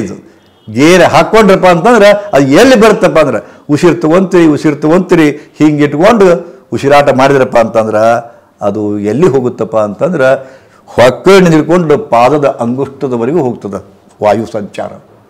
ನೀವು ಬೇಕಾದ್ರೆ ಇದು ಹಂಗ ಹೇಳಿಲ್ಲ, ಪ್ರೂವ್ ಅದ. ಇದು ನೀವು ಮಾಡಿಸ್ತೀನಿ ನಿಮಗೆ. ಅದೇ ವಾಯು ಎಲ್ಲಿ ಬೇಕಲ್ಲಿ ನಾವು ಸ್ವಿಚ್ ಮಾಡಿ ಕಳಿಸ್ಬೋದಾಗಿದೆ. ಈ ಮುದ್ರಾ ಮಾಡಿದ್ರೆ ವಾಯು ಇಲ್ಲಿಂದ ಹಿಡ್ಕೊಂಡು ಕೆಳಗಿನ ಮಟ್ಟ ಹೋಗ್ತದ. ಅಂದ್ರೆ ಏನಾಗುತ್ತ, ಇದನ್ನು ಮಾಡ್ತಾ ಇದ್ರಪ್ಪ ಅಂತಂದ್ರೆ ನಿಮಗೆ ಮೊಣಕಾಲು ನೋವು ಕಮ್ಮಿ ಆಗುತ್ತಾ. ಚೆಕ್ ಮಾಡಿ ನೋಡ್ರಿ, ದಿನ ಮಾಡಿ. ಅದು ಇನ್ನೂ ಎಷ್ಟು ಡೀಪ್ ಅದಪ್ಪ ಅಂತಂದ್ರೆ ನಿಮಗೆ ಎಡಕಿನ ಮೊಣಕಾಲು ಅಷ್ಟೊಂದು ಸಗದೈತಿ, ನೀವೇನು ಮಾಡಬೇಕು? ಇದನ್ನು ಹಿಂಗಿಡ್ಬೇಕು, ಇದನ್ನು ಹಿಂಗಿಡ್ಬೇಕು, ಅಲ್ಲಿಗೆ ಹೋಗ್ತದೆ ಶಕ್ತಿ. ನೋಡಿ, ಹಿಂಗಿಟ್ಕೊಂಡು ಮತ್ತೆ ಕುಂಭಕ ಮಾಡಬೇಕಾ? ಮತ್ತೆ ಕುಂಭಕ ಮಾಡಿಕೊಂಡು ಸಂಕಲ್ಪ ಮಾಡ್ಕೋಬೇಕು, ಬಿಡಬೇಕು, ಬಿಡುವಾಗ ಲಕ್ಷ್ಯ ಕೊಡಬೇಕು, ತಗೊಳ್ಳುವಾಗ ಲಕ್ಷ್ಯ ಕೊಡಬೇಕು, ಕುಂಭಕ ಮಾಡಬೇಕು, ಸಂಕಲ್ಪ ಮಾಡ್ಕೋಬೇಕು. ಹಿಂಗೆ ಇಟ್ಕೊಂಡು ಮಾಡಿದ್ರಪ್ಪ ಅಂದ್ರೆ ಇಡೀ ಶಕ್ತಿ ಎಲ್ಲ ಮೊಣಕಾಲಿಗೆ ಹೋಗ್ತದೆ. ಮತ್ತೆ ಇಲ್ಲದಪ್ಪ ಏನು ಮಾಡಬೇಕು? ಇಲ್ಲದಪ್ಪ ಇದನ್ನು ಹಿಂಗಿಡ್ಬೇಕು, ಇದನ್ನು ಹಿಂಗಿಡ್ಬೇಕು. ಎಂಥ ಅದ್ಭುತ ಅದಲ್ಲ. ನಾ ಬರೀ ಹೇಳೋದು ಕೇಳಬೇಡ್ರಿ, ಮಾಡ್ರಿ. ನಿಮ್ಮ ಸಲುವಾಗಿ ಹೇಳಕತ್ತೀನಿ ನಾನು. ಇಲ್ಲಿ ನೀವು ಮೊಣಕಾಲು ಅಂತ ಬಂದಿರಿ ನೀವಿಲ್ಲೇ, ಹೌದಾ? ಅದ್ರ ಕೂಡ ಇದನ್ನು ಮಾಡ್ಬೇಕು. ನೀವು ಖಾಲಿ ಇದ್ದಾಗ ಏನು ಮಾಡಬೇಕು? ಇದನ್ನ ನೆನಪಿಡ್ರಿ. ಈ ಮೊಣಕಾಲು ನೋವಿದ್ರೆ ಇದು ಹಿಂಗೆ ಇಟ್ಕೊಂಡು ಹಿಂಗೆ ಮಾಡ್ರಿ. ಈ ಮೊಣಕಾಲು ನೋವಿತ್ತಪ್ಪ ಅಂತಂದ್ರೆ ಇದನ್ನ ಹಿಂಗೆ ಇಟ್ಕೊಂಡು ಹಿಂಗೆ ಮಾಡ್ರಿ. 2 ಮೊಣಕಾಲು ನೋವಿತ್ತಪ್ಪ ಹಿಂಗೆ ಇಟ್ಕೊಂಡು ಪ್ರಾಣಾಯಾಮ ಮಾಡಬೇಕು. ಪ್ರಾಣಾಯಾಮ ಅಂದ್ರೆ ಏನು? ಒಂದು ಪೂರಕ, ಒಂದು ಅಂತರ್ಕುಂಭಕ, ಒಂದು ರೇಚಕ, ಮತ್ತೊಂದು ಬಹಿರ್ಕುಂಭಕ, 4 ಕುಡ್ಕೊಂಡು ಒಂದು ಪ್ರಾಣಾಯಾಮ ಸುತ್ತು. ಈ ಪ್ರಾಣಾಯಾಮವನ್ನು ಮುದ್ರೆಗಳೊಂದಿಗೆ ಮಾಡಬೇಕು. ಒಂದು ಚಿನ್ ಮುದ್ರಾ ಪ್ರಾಣಾಯಾಮ ಆಯ್ತು. 2ನೇದ್ದು ಚಿನ್ ಮುದ್ರಾ ಅಂತ ಬರ್ತದೆ. ಹೆಂಗಪ್ಪ? ಇದು ಹಿಂಗಿರ್ತದೆ ಚಿನ್ ಮುದ್ರಾ. ಇವು 3 ಬೆರಳು ಮಡ್ಸ್ಕೊಂಡ್ಬಿಡ್ಬೇಕು. ಇದಕ್ಕೆ ಚಿನ್ ಮುದ್ರಾ ಅಂತಾರೆ. ಈ ಚಿನ್ ಮುದ್ರಾ ಪ್ರಾಣಾಯಾಮ ಮಾಡಿದ್ರಪ್ಪ ಅಂತಂದ್ರೆ ಹೊಕ್ಕಳಿನಿಂದ ಇಲ್ಲಿವರೆಗೂ ಈ ದಿಡ, ರುಂಡ ಮುಂಡ ದಿಡ ಅಂತೀವಿ ನಾವು. ಇಲ್ಲಿಂದ ಹಿಡ್ಕೊಂಡು ಇಲ್ಲಿಗೆ ಈ ವರ್ಕ್ ಮಾಡ್ತದೆ. ಗ್ಯಾಸ್ ಅದ, ಅಸಿಡಿಟಿ ಅದ, ಇದು ಈ ಮುದ್ರಾ ಮಾಡಿ ನೀವು. ಮಿನಿಮಮ್ 21 ಮಾಡಬೇಕು. ಮಿನಿಮಮ್ 21 ಪ್ರಾಣಾಯಾಮವನ್ನು ಸುತ್ತನ್ನು ಮಾಡಬೇಕು. ಮುಂದೆ ತಲೆನೋ ಬರಕತ್ತೈತಿ, ತಲೆ ಒಟ್ಟು ವಿಚಾರ ಶಕ್ತಿ ಬರವಲ್ದು, ಏನೇನೋ ಆಗ್ತದ. ಅವಾಗ ಆದಿಮುದ್ರಾ ಅಂತಾರ. ಆದಿಮುದ್ರಾ ಇದನ್ನು ಹಿಂಗೆ ಮಾಡಬೇಕು. ಗೊತ್ತಾಯ್ತಲ್ಲ? ಒಂದು ಚಿನ್ಮುದ್ರಾ, ಇದು ಚಿನ್ಮುದ್ರಾ.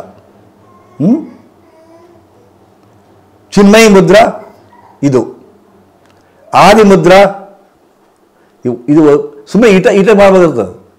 ಹಿಂಗೆ ಒತ್ತಬೇಕು. ಇದನ್ನು ಒತ್ತಬೇಕು, ಹಿಂಗೆ ಹಿಡ್ಕೋಬೇಕು. ಇದಕ್ಕೆ ಆದಿಮುದ್ರಾ ಅಂತಾರ. ಶಕ್ತಿ ಇಲ್ಲಿಂದ ಇಲ್ಲಿವರೆಗೂ ಹೋಗುತ್ತೆ, ಆದಿಮುದ್ರಾ. ಇನ್ನೊಂದು ಬರುತ್ತೆ ಮೇರುದಂಡ ಮುದ್ರಾ ಅಂತ ತಿಳ್ಕೊಂಡು. ಎಷ್ಟು ನೋಡಿ, ಥಮ್ಸಪ್ ಮುದ್ರಾ ಅಂತಾರೆ ಇದಕ್ಕೆ. ಥಮ್ಸಪ್ ನೋಡ್ರಿ. ಏನ ಡನ್ ಅಂತಾರಲ್ಲ, done. Thumbs up Mudra, done Mudra ಅಂತಾರ. ಇದಕ್ಕೆ ಮೇರುದಂಡ ಮುದ್ರಾ ಅಂತಾರೆ ಯೋಗಶಾಸ್ತ್ರದೊಳಗೆ. 2 ಮುದ್ರಾ ಮಾಡಿಕೊಂಡು ತೊಡೆಯ ಮೇಲೆ ಕೈ ಇಟ್ಕೊಂಡು ಮುದ್ರಾ ಇಟ್ಕೊಂಡು ಇಲ್ಲಿ ಮುಖ್ಯ ಅಂದ್ರೆ ನೀವು ಎಲ್ಲ ಹಿಂಗಿಟ್ರಪ್ಪ ಆಗುದಿಲ್ಲ. ಇದು ಎಷ್ಟು ಸಾಧ್ಯತೆ ಒತ್ತಬೇಕು. ಇದೇ ಗೇರ್ ಹಾಕಿದಂಗೆ. ಇದು ಗೇರ್ ಹಾಕೋದು ಇಲ್ಲಿ ಒತ್ತಬೇಕು. ಇದು ಇಲ್ಲಿ ಇವೆಲ್ಲ ಇದಾವೆ. ಈ ಹಾಕ್ತವಲ್ಲ, ನೀವು ಬೇಕಾದ್ರೆ ಮಾಡಿ ನೋಡ್ರಿ. ಬೇಕಾದ್ರೆ ಸದ್ಯ ಒತ್ರಿ ಜೋರ ಒತ್ತಬೇಕು, ಹಿಂದೆ ಒತ್ತಬೇಕು. ಇದನ್ನ ಆಗುತ್ತೀನಿ ಎಲ್ಲ ನೋಡ್ತೀರೇನ? ಮತ್ತೆ ಹಿಂಗೆ ಮಾಡ್ರಿ. ಒತ್ತಿರಿ. ಇದನ್ನ ಒತ್ತಿರಾ? ಇದು ಮುಂದೆ ಜಗ್ಬೇಕು. ಇದನ್ನ ಒತ್ತಿರಾ? ಇನ್ನು ಒತ್ತಿರಿ. ಇದು ಹೆಬ್ಬೆಳು ಒತ್ತಿ ಹಿಡ್ಕೋಬೇಕು ಒಳಗೆ. ಈಗೇನಾಗುತ್ತೆ ನೋಡ್ರಿ, ಹಂಗೆ ಬೇಕಾದ್ರೆ ಪ್ರಾಣಾಯಾಮ ಮಾಡಿ ನೋಡ್ಬೇಕಾದ್ರೆ ಅಲ್ಲೇ ಅಡ್ಡಾಡ್ತದ್ದು ವಾಯು. ಇದನ್ನ ನೋಡ್ಬೇಕಾರೆ ಇದನ್ನು ಮಾಡಿದ್ರೆ ಇದು ಏನು ಕೆಲಸಪ್ಪ? ಒಂದು ಚಿನ್ಮುದ್ರಾದ ಕೆಲಸ ಇಲ್ಲಿಂದ ಇಲ್ಲಿಗೆ, ಚಿನ್ಮಯ ಮುದ್ರಾದ್ದು ಇಲ್ಲಿಂದ ಇಲ್ಲಿಗೆ, ಆದಿ ಮುದ್ರಾದ್ದು ಇಲ್ಲಿಂದ ಇಲ್ಲಿಗೆ, ಆನಂತರ ಮೇರುದಂಡ ಮುದ್ರಾದ್ದು, ಇದು ಮೇರುದಂಡ ಮುದ್ರಾ ಬೆನ್ನು ಹುರಿ ಇಲ್ಲಿಂದ ಹಿಡ್ಕೊಂಡು ಪೂರ ಮೂಲಾಧಾರ ಮಠ. ಬೆನ್ನೋ ಯಾರಿಗದ ಮೇರುದಂಡ ಮುದ್ರ ಅದ್ಭುತ. ಮತ್ತೇನು ಬೇಕು ನಿಮಗೆ? ವಾಯುವಿನ ಮೂಲಕ, ಪ್ರಾಣವಾಯುವಿನ ಮೂಲಕ, ಪಂಚಪ್ರಾಣದ ಮೂಲಕ ನೀವು ನಿಮ್ಮ ಆರೋಗ್ಯವನ್ನು ಸರಿಪಡಿಸ್ಕೋಬಹುದು. ಹೌದಾ? ಇದಕ್ಕಿಂತ ಡೀಪಾಗಿ ಮುಂದೆ ಹೋದ್ರೆ ಮತ್ತೆ ಯೋಗಿಗಳು. ಈಗ ನಾ ಏನು ಹೇಳಿದೆ? ಇಲ್ಲಿಂದ ಇಲ್ಲಿಗೆ ಅಂತ ಹೇಳಿದೆ, ಇಲ್ಲಿಂದ ಇಲ್ಲಿಗೆ ಅಂತ ಹೇಳಿದೆ, ಇಲ್ಲಿಂದ ಇಲ್ಲಿಗೆ ಅಂತ ಹೇಳಿದೆ, ಇಲ್ಲಿಂದ ಹಿಂದೆ ಅಂತಂದೆ. ಇದು ಒಂದೊಂದು ಭಾಗ ಕೊಟ್ಟೆ, ಅವ್ರು ಪರ್ಟಿಕ್ಯುಲರ್ ಪಾಯಿಂಟಿಗೆ ಕಳಿಸೋದು ವ್ಯವಸ್ಥೆ ಮಾಡಿದರು. ಪ್ರಾಣಮುದ್ರಾ ಅಂತ ಬಂತು, ಅದು ಪ್ರಾಣಮುದ್ರಾ ಅದಕ್ಕೆ ಕಳಿಸೋದು ಕರೆಕ್ಟ್, ಡೈರೆಕ್ಟ್ ಅದಕ್ಕೆ. ಅಪಾನ ಮುದ್ರಾ ಅಂತ ಬಂತು, ಡೈರೆಕ್ಟ್ ಇದಕ್ಕೆ. ಹೃದಯ ಮುದ್ರಾ ಅಂತ ಬಂತು, ಹೃದಯಕ್ಕೆ. ಒಂದೊಂದು ಮುದ್ರಾ ಪರ್ಟಿಕ್ಯುಲರ್ ಪಾಯಿಂಟಿಗೆ ಕೊಟ್ಟರು ಅವರು. ಇಷ್ಟು ಯೋಗಶಾಸ್ತ್ರ ಮುಂದುವರಿತು. ಇದನ್ನು ಹೆಂಗೆ ಮಾಡ್ಕೊತೀರಿ? ನಾ ಎಲ್ಲ ದಿನಾಲು ಹೇಳ್ತೀನಿ, ನೀವು ಕೇಳ್ತೀರಿ ಮರಿತೀರಿ. ನಾನು ಹೇಳ್ತೀನಿ ಮರಿತೀನಿ, ನೀವು ಕೇಳ್ತೀರಿ ಮರಿತೀರಿ. ಹಂಗಾಗಬಾರ್ದು. ನಿಮಗೇನು ಹೇಳಿಲ್ಲ, ಸಂಯುಕ್ತ ಚಿಕಿತ್ಸಾ ಅಂತ ಹೇಳಿದೆ ನಿಮ್ಗೆ. ಕೂತ್ಕೊಂಡು ಯಾವುದು ಅಶ್ವಿನಿ ಮುದ್ರಾ ಜೊತೆಗೆ ಡೀಪ್ ಬ್ರೀದಿಂಗ್ ಅಂತ ಹೇಳಿದೆ, ಮಾಡಕತ್ತೀರೇನು? ಆನಂತರ ಭೂವ್ಯೋಮ ಸಾಧನ ಅಂತ ಹೇಳಿದೆ, ಕೆಳಗಿಂದ ಉಸಿರು ತೊಗೊಂಡು ಮೇಲುಗಡೆ ಕಳಿಸ್ತೀರಿ, ಮೇಲಿಂದ ತೊಗೊಂಡು ಕೆಳಗೆ ಕಳಿಸ್ತೀರಿ. ಅದನ್ನು ಮಾಡಿದ್ರೇನು? ಆನಂತರ ನಿಮಗೆ ಮತ್ತೊಂದು ಹೇಳಿದ್ದೆ, ಬಿಟ್ಕೊಂಡು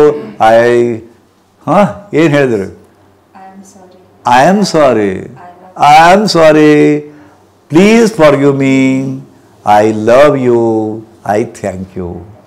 Please, I am sorry. Please forgive me. I love you. I thank you. ಚಮತ್ಕಾರ ಆಗ್ತದೆ. ಇವೆಲ್ಲ ಆಲ್ಟರ್ನೇಟಿವ್ ಹೀಲಿಂಗ್ಸ್ ಅಂತೀವಿ ನಾವು. ಆಲ್ಟರ್ನೇಟಿವ್ ಹೀಲಿಂಗ್ ಅಂತೀವಿ ನಾವು. ಕಾರಣ ಇದೆಲ್ಲ ಮಾಡಿ ಈಗ ಸ್ವಲ್ಪ ಒಂದೊಂದು ನಿಮಿಷ ಎಲ್ಲಿ ಕೂತಿರೋ ಅಲ್ಲೇ ಸ್ಟ್ರೇಟ್ ಕೂತ್ಕೋರಿ. ಸ್ವಲ್ಪ ನೋಟಿಸ್ ತಗೋರಿ. ಅಂದ್ರೆ ಇದನ್ನು ಮಾಡಿದಾಗ ಎಲ್ಲಿ ಹೋಗುತ್ತೆ ಅಂತ ತಿಳ್ಕೊಂಡು. ಒಂದನೇ ಮುದ್ರಾ ಚಿನ್ ಮುದ್ರಾ. ಇದು ಬರೀ ಇಷ್ಟ ಮುಟ್ಟಿದ್ರೆ ಆಗೋದಿಲ್ಲ. ಈ ಬೆರಳು ಒತ್ತಿ ಹಿಡಿಬೇಕು. ಇದು ರೌಂಡ್ ಆಗಬೇಕು, ಇದು ಒತ್ತಿ ಹಿಡಿಬೇಕು, ಇದನ್ನು ಹಿಂಗಿಡಬೇಕು. ಇದು ಚಿನ್ ಮುದ್ರಾ ಆಗತ್ತೆ. ಇವು ಮುದ್ರಾ ಭಾಳ ಮುಖ್ಯದ. ಇದು ಒತ್ತಿ ಹಿಡಿದು ಭಾಳ ಮುಖ್ಯದ. ಇದನ್ನು ಒತ್ತಿದಾಗ ಮಾತ್ರ ಆ ವಾಯು ಆ ಕಡೆ ಹೋಗುತ್ತೆ. ಒತ್ತಿ ಹಿಡಿತೀರಾ? ಈಗ ಉಸಿರಾಟ ಮಾಡಬೇಕು. ಕಣ್ಣು ಮುಚ್ಚ್ರಿ. ಅದಕ್ಕಿಂತ ಹಿಂದೆ ಮುಂಚೆ ಉಸಿರು ತಗೋ ಅಂತ ಹೇಳ್ತೀನಿ, ತೊಗೊತೀರಾ? ಸ್ವಲ್ಪ ಹಿಡಿ ಅಂತ ಹೇಳ್ತೀನಿ. ಒತ್ತಡ ಕ್ರಿಯೇಟ್ ಮಾಡ್ಕೋಬೇಡಿ. ಉದಾಹರಣೆಗೆ ಕುಂಭಕ ಅಂತೀನಿ, ಅಂತರ್ಕುಂಭಕ.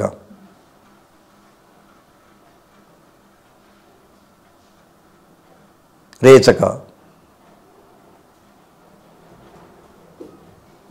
ಬಹಿರ್ಕುಂಭಕ. ನಿಲ್ಬೇಕಲ್ಲಿ, ಆಯ್ತಾ? ಮತ್ತು ಪೂರಕ,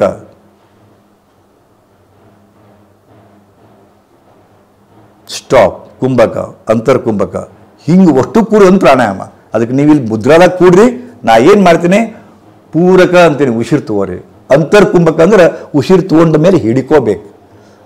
ರೇಚಕ ಅಂದಾಗ ಉಸಿರು ಬಿಡ್ರಿ. ಬಹಿರ್ಕುಂಭಕ ಅಂದಾಗ ಸ್ವಲ್ಪ ಹಿಡೀರಿ. ಇಷ್ಟೇ. 7 ಸುತ್ತು ಮಾಡಿಸ್ತೀನಿ ಅಂತ. ರೆಡಿ? ಕಣ್ಮುಚ್ಚ್ರಿ.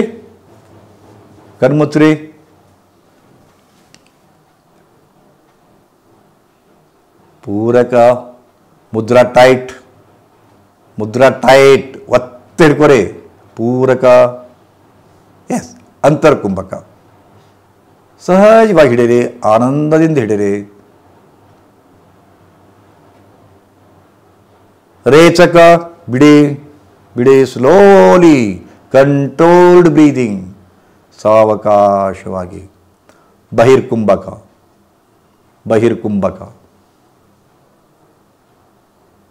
ಪೂರಕ, ಮತ್ತು ನೋಡ್ಕೊರಿ ಅಲ್ಲಿ ಉಸಿರಾಟದ ಗತಿ ಎಲ್ಲಿದೆ ನೋಡ್ಕೊರಿ. ಪೂರಕ ತಗೋತಾ ಉಸಿರು ಎಲ್ಲಿ ಸಂಚಾರ ಆಗ್ತದೆ ನೋಡ್ರಿ. ಅಂತರ್ಕುಂಭಕ, ರೇಚಕ, ಬಿಡಿ ಬಿಡಿ ಎಲ್ಲಿಂದ ಹೋಗ್ತಾ ಇದೆ ನೋಡಿ, ಎಲ್ಲಿಂದ ಬರ್ತದೆ, ಎಲ್ಲಿಂದ ಹೋಗ್ತದೆ, ಎಲ್ಲಿ ಅಡ್ಡಾಡ್ತದೆ. ಅಂತರ್ಕುಂಭಕ, ರೇಚಕ, ಬಹಿರ್ಕುಂಭಕ. ಸ್ವಲ್ಪ ಪ್ರಯತ್ನ ಮಾಡಿ ನೋಡಕ್ಕೆ, ಒಮ್ಮಲಿಗೆ ಗೊತ್ತಾಗೋದಿಲ್ಲ, ಮಾಡ್ತಾ ಹೋದಂಗೆಲ್ಲ ಗೊತ್ತಾಗುತ್ತೆ. ನೆಕ್ಸ್ಟ್ ನಿಮಗೆ ಒಂದು ಝಲಕ್ಕಿದು. ನೆಕ್ಸ್ಟ್ ಚಿನ್ಮಯಿ ಮುದ್ರಾ. ಚಿನ್ಮುದ್ರೆ ಮಾಡಿದ್ರೆ ಚಿನ್ಮಯಿ ಮುದ್ರಾ.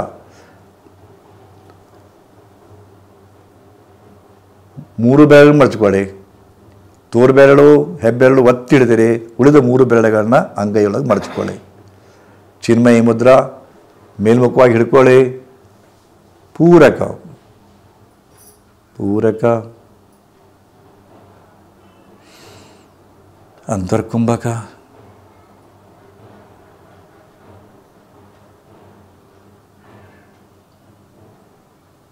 ರೇಚಕ,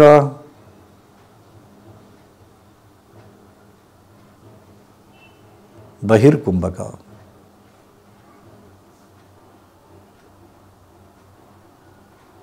ಪೂರಕ,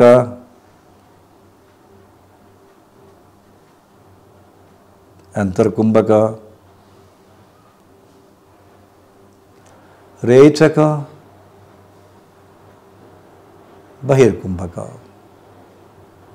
ಓಕೆ, ನೆಕ್ಸ್ಟ್ ಆದಿಮುದ್ರಾ. ಹೆಬ್ಬೆರಳನ್ನು ಒಳಗಿಟ್ಕೋರಿ ಗಟ್ಟಿಯಾಗಿ, ಶಕ್ತಿಯಿಂದ ಒಳಗೆ ಒತ್ತಿರಿ, ಶಕ್ತಿಯಿಂದ ಮುಚ್ಚಿಬಿಡ್ರಿ 4 ಬೆರಳಿನಿಂದ ಒತ್ತಿರಿ ಅದನ್ನು.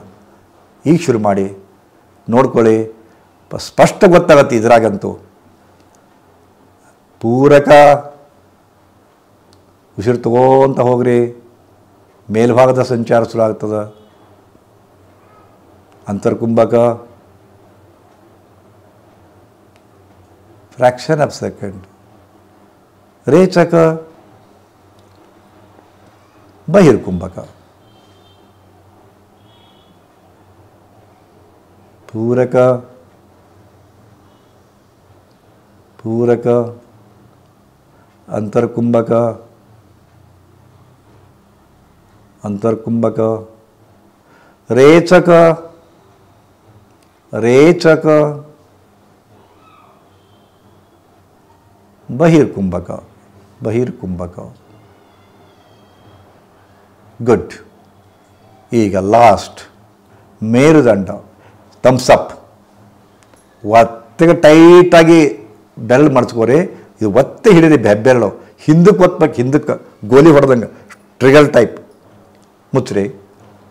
ಓಕೆ, ಲಕ್ಷ ಕೊಡ್ರಿ. ಸಂಪೂರ್ಣ ಬೆನ್ನಾಗ ಅಡ್ಡಾಡ್ತದೆ ನೋಡ್ರಿ ವಾಯು. ಈಗ ಸ್ಪಷ್ಟ ಗೊತ್ತಾಗತ್ತೆ ನಿಮಗೆ. ಬೆನ್ನಾಗ ಲಕ್ಷ ಕೊಡ್ರಿ, ಬೆನ್ನಾಗ ಅಡ್ಡಾಡ್ತದೆ ವಾಯು. ಪೂರಕ, ಉಸಿರು ತಗೋರಿ, ತಗೋರಿ, ತಗೋರಿ, ತಗೋರಿ. ಹೆಬ್ಬೆಳು ಒಳಗೆ ಒತ್ತಬೇಕು, ಹೊರಗೆ ಒತ್ಕೋಬೇಕಲ್ಲೇ, ಒತ್ತಬೇಕು. ಅಂತರ್ಕುಂಭಕ, ರೇಚಕ, ರೇಚಕ, ಬಹಿರ್ಕುಂಭಕ.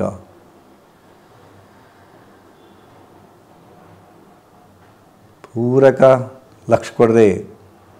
ಬೆನ್ನು ಹುರಿಯಾಗ ಸ್ಪಷ್ಟವಾಗಿ ಗೊತ್ತಾಗತ್ತೆ ನಿಮಗೆ. ಬೆನ್ನಾಗನ ಹರಿದಾಡ್ತೈತಿ. ಈಗ ಒತ್ತಬೇಕು, ಮತ್ತದ ಮುದ್ರಾ ಒತ್ತಬೇಕು ಹಿಂದೆ.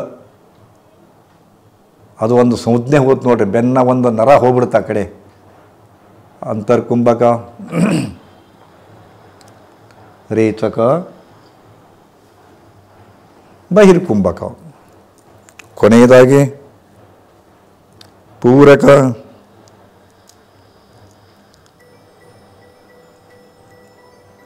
ಅಂತರ್ಕುಂಭಕ,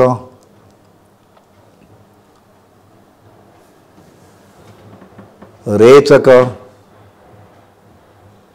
ಬಹಿರ್ಕುಂಭಕ. ಮುದ್ರಾ ಸೆಳೆದು ಬಿಡ್ರಿ, ಕಂತಿಕೊಳ್ಳಿ, ಕಂತಗಿರಿ.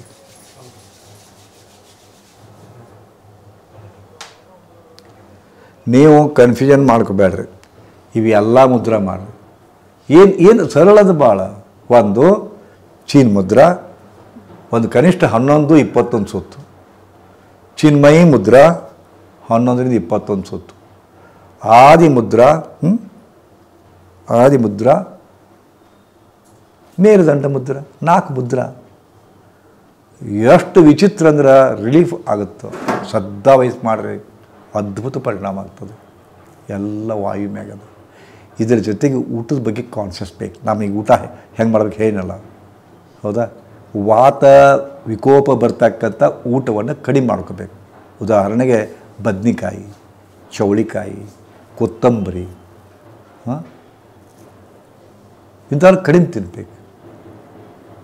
ಅಂತ ತಿಂದ್ರಪ್ಪ ಅದು ವಾತ ಪ್ರಕೋಪ ಮಾಡ್ತಾವೆ. ಬದ್ನಿಕಾಯಿ, ಚೌಳಿಕಾಯಿ, ಬಟಾಟಿ ಇವೆಲ್ಲ ವಾತ ಪ್ರಕೋಪ ವಸ್ತುಗಳು. ಇಂಥವು ಇದನ್ನು ತಿಳ್ಕೊಂಡು ಕಾಮನ್ ಸೆನ್ಸ್ ಇದು. ನನ್ನ ಆರೋಗ್ಯ ನನ್ನ ದೇಹ ತಿಳ್ಕೊಂಬಿಡ್ರಿ ಅಷ್ಟೇ. ಅದು ಏನು ಮಾಡ್ಕೊತೀರಿ ಮಾಡ್ಕೊರಿ, ಇದೆಲ್ಲ ಮಾಡ್ಕೊರಿ.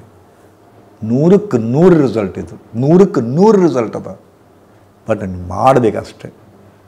ಇಷ್ಟು ಹೇಳಿ ಶ್ರೀ ಗುರುದೇವ್ ಸುಖಿ ಭವ. ಒಳ್ಳೆಯದಾಗಲಿ ನಿಮಗೆ.